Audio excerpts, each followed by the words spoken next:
ఇంత పెద్ద చర్చ, ఇంత పెద్ద సంస్థకు సంబంధించిన ఈ యొక్క ఇబ్బందులంతా అసెంబ్లీలో చర్చ చేయడానికి అవకాశం ఉంటుంది అని చెప్పి మనం ఈ యొక్క నిర్ణయాలు తీసుకోవడం జరిగింది. ఇక నిర్ణయం తీసుకుంటే మీ అందరూ తెలుసు, అసెంబ్లీలో చర్చ జరిగింది. సాంబశివరావు గారు వివరంగా చెప్పాడు. మీ అందరు వింటారు బహుశా. సిగరెట్ల స్థితిగతులు, మెడికల్ బోర్డు, మారు పేర్లు, డిస్మిస్ ఎంప్లాయీ సంబంధించింది, మిగతా అంశాలు చెప్పింది. ఆయన చెప్పగానే చెప్పాడు, గత ప్రభుత్వం చేసిన నిర్లక్ష్యం వల్ల ఈ 11 ఏరియాలో ఉన్న నియోజకవర్గాల్లో ఆ పార్టీ ఓడిపోయింది. మనం కనుక పట్టించుకోకపోతే, మీరు కనుక పట్టించుకోకపోతే రాబోయే రోజుల్లో ఆ మూల్యం మీరు కూడా చెల్లించుకోవాల్సి వస్తుంది అని చెప్పాడు. తర్వాత కొంతమంది ఒక కాంగ్రెస్ ఎమ్మెల్యే కూడా మాట్లాడాడు, ఒక టీఆర్ఎస్ ఎమ్మెల్సీ మాట్లాడాడు వీటి మీద. మరి ఇంతమంది మాట్లాడినాక ప్రభుత్వం ఏం చేస్తారో చూడాలి.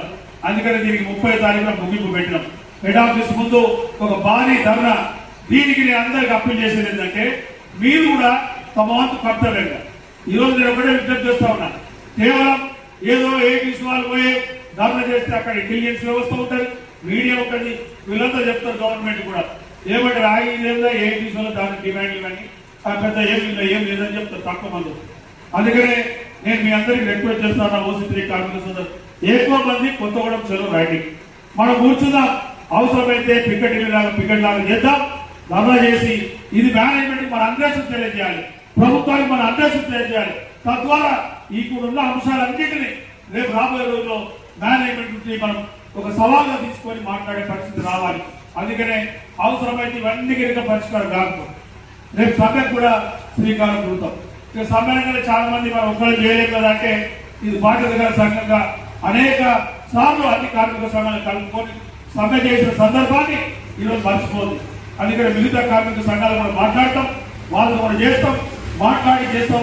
అవసరమైతే అన్ని కార్మిక సంఘాలు కూడగట్టుకునే ఒక బ్రహ్మాండమైన సమ్మెకు పిలిపిస్తాం. దానికి ప్రభుత్వాలు కలిసే వరకు దాన్ని మనం కొనసాగింపుగా చేయాలి తప్ప మరొకటి కాదు. అందుకని ఇప్పుడు ఎన్నికలు ఉంటాయో లేకపోతే ఇంకోటో అంటా ఉన్నారు కొంతమంది. ఎన్నికల్లో ఏటీసీ కొత్త కాదు, 10 ఏళ్ళు ఓడిపోయినాం, ఎక్కడ ఇంత బాధపడలేదు. ఎందుకంటే సమాజంలో ప్రజాస్వామ్యంలో గెలుపు ఓటములు అనేది